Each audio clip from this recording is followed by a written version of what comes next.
I got to ask, with women here, like this feeling of boy, girl, like a guy doesn't get that. Help us educate us. Like, how do you know? Saving the chickens, eh? Exactly, right? Well, because she's part of PETA, right? So, Yeah. yeah. So, how you doing? You doing good? I'm doing really well. Thank you very much. Yeah. So, tell everybody where you were born. Where does Cheryl start? Where does she start? Cheryl starts in Gander, Newfoundland. I was born, I'm going to age myself, but I don't care. I was born February 2nd, 1967 in Gander, Newfoundland to my mom and my dad, Pat and Ron Walsh. I had Uh, a brother that was born before me, so I have an older brother. mhm. And then I have two younger brothers. So I am the only girl in the family with three brothers. And did they pick on me? Yes. Really, it was more of a fight over who was going to do dishes and who was going to dry dishes because we each had chores every night, as we got older. So it was like, okay, you're going to wash dishes, you're going to dry dishes. But a lot of times my older brother decided, dishes time, we're going to take off to the bathroom. Before we moved to Port Hardy, we moved to a little town called Leaf Rapids, Manitoba, which basically now it's a Hudson mining town. And my mom and dad both worked at the mine in Leaf Rapids, and it was called Sherritt Gordon Mines, which it's a copper mine. And my dad drove truck there, and my mom worked in a crusher. If you can believe it, my mom is, she's not a big woman, about my size, but she was at that time, and she used to run the crusher. Now that's a heavy duty equipment to run her own kind of thing. And then from there, we moved to Port Hardy in 1977 because we moved to Leaf Rapids in 1973, and we moved to Port Hardy in 1977. And yes, you're right. Mom and dad worked at Island Copper Mines, and there he was a truck driver. Which from there he went to. So he was a truck driver, dozer grader operator, and then from there he became a shovel operator and went on to become safety rep. Oh, right. Okay. And from there, he moved to northern Saskatchewan, or to Edmonton, I should say. And him and my brother Rob, which is the middle brother, worked for Klemke Mining, which is KMC. Basically, what they were doing is they were tearing down an old mine in northern Saskatchewan. 2 weeks after the job finished was when my dad had his massive heart attack.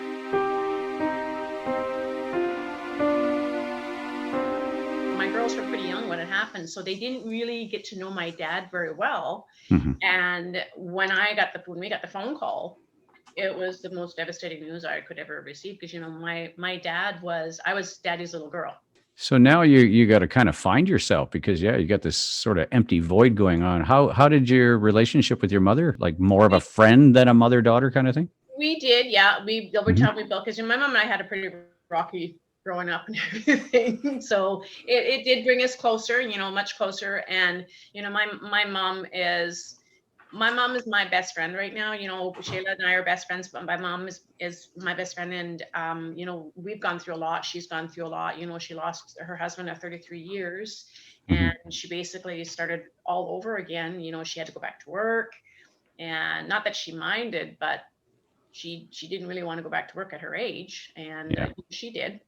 She's 74 years old this year. So, and, I talk to her as much as I possibly can. I can't get into business with her right now. But she's pretty much my best friend. Okay. So we're back in Port Hardy. You're a little girl going through school. How did you do in school? What was your favorite thing to do in school? Were you a social butterfly? Did you have like a lot of friends or just a small group of friends? I had a small group of friends. I was friends with Pamela Davy and Mina Lau, which is she's Mina Takar now. I still keep in touch with her. Good. Basically, we were our own little group. We're just like probably about 10 of us, and we were the unpopular people. Really? Why is that? Were you were you nerds or something, or were you nerds? We weren't the sports type of people. Most of them, all the girls in high school were all in the sports, and all the guys, they did the volleyball, their basketball, and all that stuff. And we were just like, what, let's just hang out and do our thing. And it was, we were a close group of girls, and we basically stayed back and kept to ourselves. Oh, nice. So okay, so like, did you hang down at the lower field there, like the other unpopular people? That's where everybody went, right? And then they had that little bridge, right? Everybody. Yeah. Yeah, those were the days, eh? Yeah, those are days. But Okay, so you finished high school. What'd you do right after high school? I was working up there. I was working at the Grapevine Bistro there for a little while. Remember the old Grapevine Bistro in the Thunderbird Mall? Oh yeah, we had that saying, if you didn't hear a rumor by 12, you made one. Do you remember that? Exactly. I do, yeah. I worked Everybody went there. Yeah.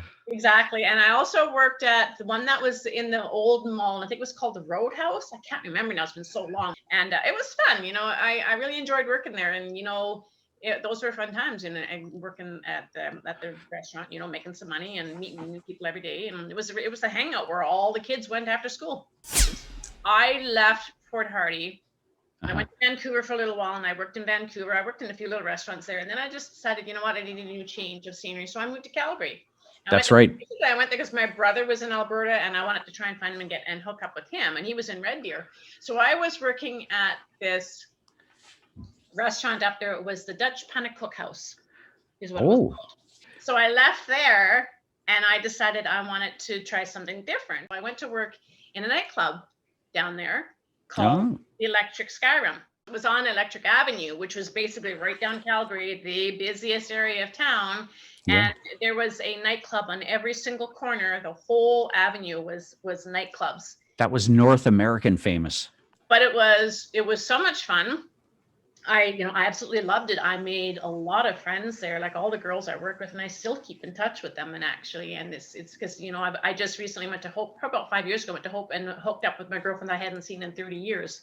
And it was just like, all the feelings came flooding back to us about working in the sky. And of course, we're sitting there, we're reminiscing about all this stuff. Remember when we did this? Remember when we did that? And Sunday nights, we would go to Frankie and Johnny's North, and we'd go around with the mini jugs of Paralyzers and Long Island iced teas, and there'd be live bands there. It was that was the partying days. Like I miss those days where you would go and party all night, go home, sleep all day, get up and go to work at night, and do the same thing every single night all over again.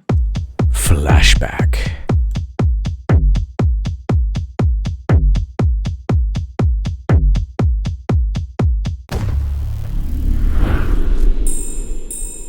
That was when I came back to Port Hardy, from my mom's and dad. So I came back in July of 1990 for my mom's and dad's wedding, like their 25th wedding anniversary. So I came back, and that's when I got together with all of my kids. We got together, while we were in town. Like he heard that I was in town, for the weekend kind of thing, and he come cruising into the T-Bird at that time. That's where that's because we were talking about because I used to hang out the T-Bird.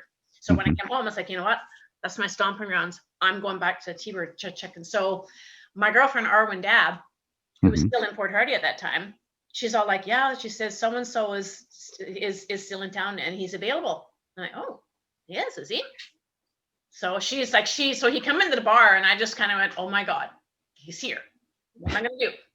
And she was going to go up to him and kind of discreetly say, hey, Cheryl's in town. She's sitting over here. Well, I beat her to it. All right, charging right up there. And he just kind of went, whoa, you're back, kind of thing. So, we spent some time together while I was there. And then he said, you know what? Why don't you move back to Port Hardy and come move in? You're bringing back memories for a lot of ladies watching right now. That I do know about women. They like to reflect on, and they never forget that. I don't think anybody forgets that, even with guys too, that one that really kind of meant something. And then, you move on, you fall out of love or whatever reason that you go your own way. Right. But now you haven't gone your own way at this part of the story yet. So I haven't gone my way at this part of the story yet. Yeah. So what happened after that? So I went back to Calgary, hummed and hawed over it. Finally, I said, okay, you know what? I'm moving back to Port Hardy. Yeah. I moved back end of July of 1990. I came back and moved in with him immediately. So July, and then 6 months later, I had to count on my fingers. 6 months later, we found out we were pregnant with our first daughter. She was born September of 1991. That's Shayla, the older one. Shayla. Yeah, that's Shayla. That's a pretty name. And I always loved the name Danielle. So I named her Shayla Danielle. Okay, wait a second. It's not all a bed of roses here. The story has a little twist. I ended up going over. Back in those days in Port Hardy, they didn't do first-time deliveries. You had to go out of town. So I had to go to Comox. Okay. to have her because they didn't have an anesthesiologist there in the hospital. And if something were to happen, they would have to ship me out on the medevac. Oh, I feel bad for you because the highways were terrible then. Here's you, probably big belly. Hurry up, and you're 3 hours away, right? Exactly. So I go to Comox for my checkup and everything, because, it's getting close to due date. And so my doctor, which was Dr. Crow at the time, he goes, no, go back. You're not ready yet. You got at least 2 more weeks because she hasn't engaged yet. And I'm like, oh my God. What? Get that baby back in there. Exactly, because she was supposed to be an August baby. Well, of course, the day that we go back down there, the next day it's opening for hunting season. How do you explain it? Here, your baby. Am I ready yet? No? Okay, go ahead. He's going to go hunting. Alrighty. So I got up in the morning and I asked him, I said, so how long are you going to be? Because I had a feeling something was going to happen that day. Doctor's done something down there and she's ready to come. So he went hunting. I got up and I'm like, oh my God, there's something happening. And at 10 o'clock in the morning, because I went back to bed, it was at 5 when he got up, because I'm not staying up at 5 o'clock. So I went back to bed and I got up about 10 and I went to the bathroom. And I'm like, okay, things are starting to happen here. So I called my girlfriend, who actually her husband was gone hunting. That was Gary David's wife at the time. I called her and I said, something is happening here. And I'm like, I don't know what's going on. And she asked me, and I said, yeah. She goes, you're in early labor. And I'm like, oh my God, I'm by myself. How do I get into? So I have no idea where he is. We didn't have a cell phone then. I'm like, okay, how do I get a hold of him? So I phoned my mom and dad and I said, Mom and Dad, you got to come pick me up because I'm going into labor. Like, I'm in the early stages of labor. So my dad drove all the way back out to the beach, picked me up, drove me into town. So we get there, get me all checked in and everything. I go upstairs. Dr. Crow comes in. He goes, Cheryl, when I told you not to come back for 2 more weeks, I meant that. I looked at him and I says, well, I'm sorry, doctor, but she's ready to come now. So when I went home, first thing, Dad was there at the trailer waiting for me. It's like, oh my God, this is my little Shayla. And he fell in love with her. It was Daddy's Grandpa's little baby, granddaughter. But wait, there's more. And then, well, what was it? 16 months later, along come Willow. Yeah. That's a neat name. How did you come up with Willow? Where did that name come from? So a young girl that was on the radio station that we were listening to, and her name was Willow. Wow. And my partner said to me, he said, you know what? He goes, if we ever have another little girl, I'd like to name her Willow. It was a different pregnancy this time because with the first one, I was dreaming about little girls from the very beginning, dresses, lace dresses, frilly dresses, and hair and all that stuff. But with Willow, it was a little bit different. And my mother-in-law at the time, she said to me, she said, Cheryl, you're going to have a boy this time. And I said, no, I got a feeling it's going to be another little girl, like when I got right down towards the end, right?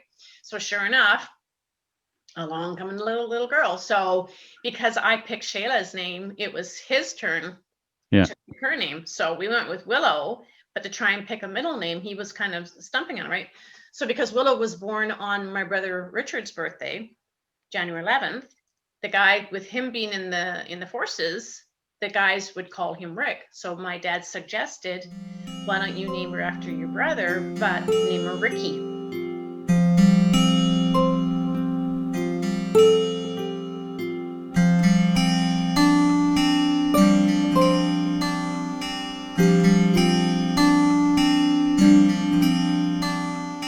To be continued.